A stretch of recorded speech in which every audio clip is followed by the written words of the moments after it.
যে জুলাই সনদের কপিটা দেওয়া হয়েছিল মাননীয় স্পিকার, এই জুলাই সনদের কপির মধ্যে আপনি কোনো পয়েন্টে দেখবেন না সেখানে কোনো নোট উল্লেখ আছে মাননীয় স্পিকার। এই যে নোটের বিষয়বস্তুটি জুলাই সনদের মধ্যে অন্তর্ভুক্ত করা হয়েছে মাননীয় স্পিকার, এই বিষয় নিয়ে ঐক্যমত্য কমিশনে কোনো আলোচনা হয় নাই। ঐক্যমত্য কমিশন আমাদেরকে যে জুলাই সনদের খসড়া প্রণয়ন করেছিল সেই খসড়ার মধ্যে এটা ছিল না। কোনো একটা দল বা কোনো একজন ব্যক্তি এই সংসদ প্লাজার সামনে এসে নিজের মতো করে এই জোটটি সেখানে অন্তর্ভুক্ত করেছিল যাতে জাতির সঙ্গে প্রতারণা করা যায়। মাননীয় স্পিকার, আমরা এই বিষয়ে ঐক্যমত্য কমিশনের যারা দায়িত্বশীল আছেন এবং এখানে আপনারা যারা আছেন তাদেরকে তদন্ত করে এই জোটটি কারা অন্তর্ভুক্ত করেছিল সেই ব্যাপারে আমরা খোঁজ চাই মাননীয় স্পিকার। মাননীয় আক্তার হোসেন, রংপুর 4, আপনার সময় 8 মিনিট।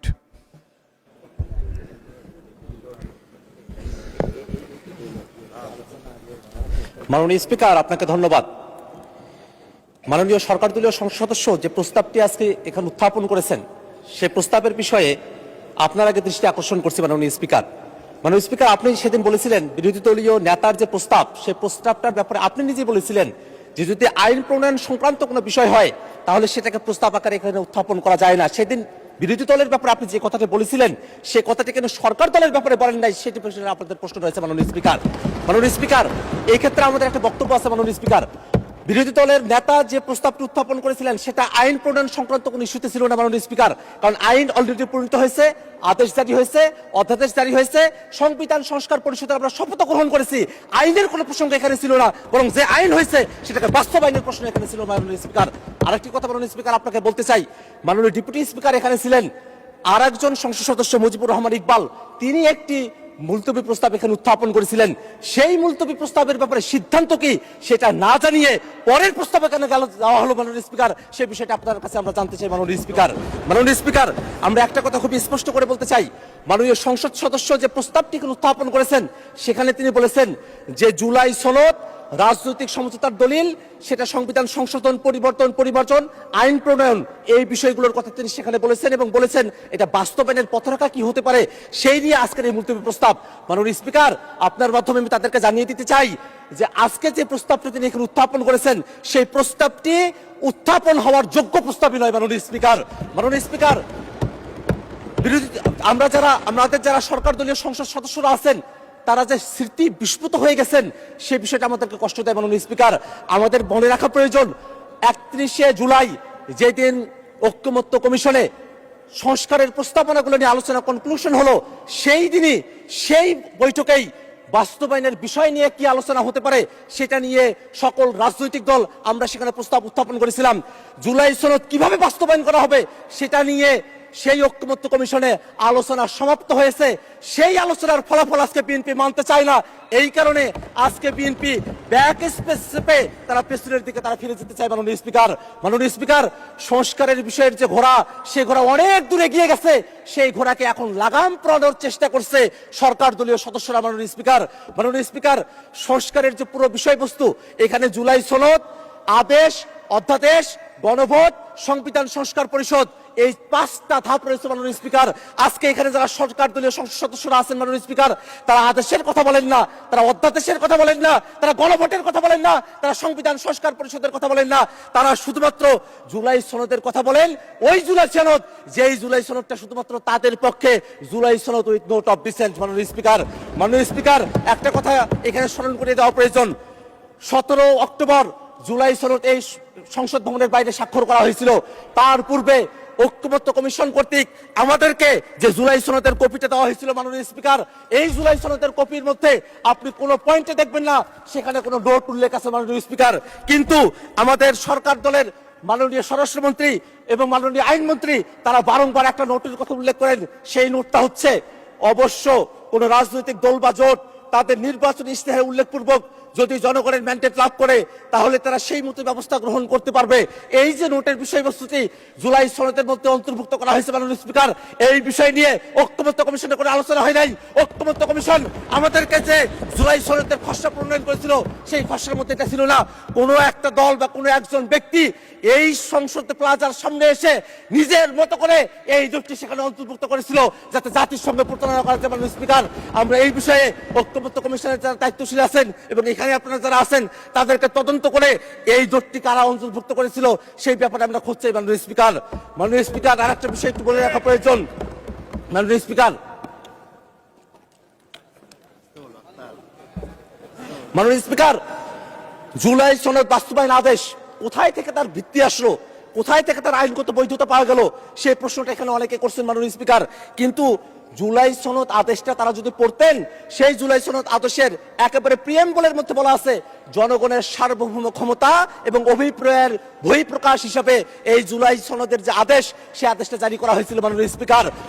যারা জনগণকে এই কথা বলছে যে জনগণ গণভোটের এতগুলো বিষয় তারা কি পড়ে, জুলাই সনদ এতগুলো বিষয় পড়ে তারা কি ভোট দিয়েছেন, জনগণকে যারা এখানে সংসদে দাঁড়িয়ে মূর্খ সাব্যস্ত করতে চাচ্ছেন তাদের উদ্দেশ্যে আমরা বলি, আপনাদের এই পজিশন গণভোটের পক্ষে হ্যাঁ বলার পরে আজকে গণভোটের বিপক্ষে অবস্থান নেওয়া বিএনপির দলগত মূর্খতা বা সততাকে প্রকাশ করতে মাননীয় স্পিকার।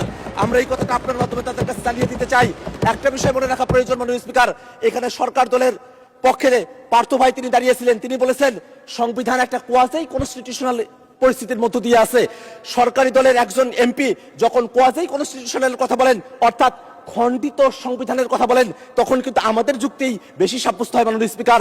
কারণ তারা বারংবার সংবিধানের পরিপূর্ণ বাস্তবায়নের কথা বলছেন, কিন্তু আমরা বলছি এটাই বাস্তবতা যে বাংলাদেশ 5 আগস্টের পরে একটা এক্সেপশনাল অবস্থার মধ্য দিয়ে আমাদেরকে যেতে হয়েছে মাননীয় স্পিকার। আমরা কনস্টিটিউশন পুরাটা মানতেও পারি নাই, পুরাটা ছাড়তেও পারি নাই, এমন একটা পরিস্থিতিতে আমাদেরকে আসতে হয়েছিল মাননীয় স্পিকার। মাননীয় স্পিকার, সেই সময়টাতে খালেদা জিয়া, বেগম খালেদা জিয়াকে মুক্তি দেওয়া হলো, সেটা কোনো সংবিধানের ভিত্তিতে হয় নাই, কোনো আইনের ভিত্তিতে হয় নাই, সেটা জনগণের অভিপ্রায়ের ভিত্তিতে হয়েছিল। অ্যাটর্নি জেনারেল তিনি যেভাবে নিয়োগ পেয়েছিলেন সেটাও জনগণের অভিপ্রায়ের ভিত্তিতে হয়েছিল। এই যে জনগণের অভিপ্রায়ের ভিত্তিতে সেই সময়টাতে এক্সেপশনাল একটা পরিস্থিতিকে আমরা ডিল করেছিলাম, সেই পরিস্থিতিকেই টেকসই করার জন্য এই যে আদেশ, সেই আদেশটাও জনগণের অভিপ্রায় এবং ক্ষমতার ভিত্তিতে এটাকে জারি করা হয়েছে মাননীয় স্পিকার। মাননীয় স্পিকার, একটা বিষয় একটু জানিয়ে রাখা প্রয়োজন, আমরা জুলাই সনদে এমন অনেকগুলো বিষয় নিয়ে কথা বলেছি যেগুলো সংবিধানের মৌলিক যে কাঠামো আছে সেই কাঠামোর সেখানে ব্যত্যয় তৈরি করে। আমরা সেখানে বিচার বিভাগকে আমরা বিভিন্ন শহরে আমরা নিয়ে যাওয়ার কথা বলেছি, বিভাগীয় শহরে। সেই বিষয়ে বাংলাদেশের এর আগের কোর্টে তারা রায় দিয়েছিল যে এটা অসাংবিধানিক। এই ধরনের কিছু পরিস্থিতি এখানে রয়েছে মাননীয় স্পিকার। এমন অনেকগুলো সংশোধনী রয়েছে, এমন অনেকগুলো প্রস্তাব রয়েছে, সংস্কার রয়েছে, যেগুলো শুধু সংশোধনী দিয়ে সেটাকে টেকসই করা সম্ভব নয় মাননীয় স্পিকার। সে কারণে ঐক্যমত্য কমিশনে আমরা জাতীয় নাগরিক পার্টির পক্ষ থেকে দাবি করেছিলাম গণপরিষদের মাধ্যমে নতুন একটা সংবিধান করতে হবে। সরকার দলের পক্ষ থেকে বলা হয়েছিল সংসদের মাধ্যমে সেটা করতে হবে, এবং তারপরে ঐক্যমত্য কমিশনে সকল দল আলাপ আলোচনা করার পরে সকলে মিলে আমরা সিদ্ধান্ত গ্রহণ করেছিলাম যে গণপরিষদ না, সংশোধনা, গাঠনিক ক্ষমতা প্রাপ্ত সংবিধান সংস্কার পরিষদ, তার মাধ্যমেই এই বিষয়টা সুরাহা করতে হবে মাননীয় স্পিকার। যদি তারা আজকে সেটা ভুলে গিয়ে থাকেন, সেই ভুলে যাওয়ার স্মৃতিগুলো তাদের মনে না পড়তে পারে, বিটিভিতে সেগুলো টেলিকাস্ট করা হয়েছিল, সেখান থেকে তারা যেন দেখে নেয় কিভাবে সংবিধান সংস্কার পরিষদের আইডিয়াটা সেখানে এসেছিল। এখানে জুনায়েদ সাকিব ভাই আছেন, তিনি তার পক্ষে বলেছিলেন, এখানে নূর ভাই আছেন, তিনি তার পক্ষে বলেছিলেন, এখানে যারা আছেন তারাই আজকে সেটাকে ভুলে গিয়েছেন মাননীয় স্পিকার। এটা আমাদেরকে বড়ই হতাশ করে মাননীয় স্পিকার। মাননীয় স্পিকার, আমি 1 মিনিট সময় বাড়িয়ে চাচ্ছি আপনার কাছে মাননীয় স্পিকার। মাননীয় স্পিকার, ওকে, 1 মিনিট বাড়িয়ে দেওয়া হলো, 1 মিনিটের মধ্যে শেষ করবেন, তখন মাইক অফ হয়ে যাবে। সংবিধান তো পুরোটা মানা হচ্ছে না মাননীয় স্পিকার। শেখ মুজিবুর রহমানের ছবি প্রত্যেক মন্ত্রীর অফিসে ঝুলানোর কথা, সেটা যে ঝুলানো হচ্ছে না, সেই জায়গার ভিত্তিটা কোথায় থেকে আসলো মাননীয় স্পিকার? এটা তো জনগণ ভিত্তিটা দিয়েছে, সেই কারণে সেটা মাননীয় স্পিকার।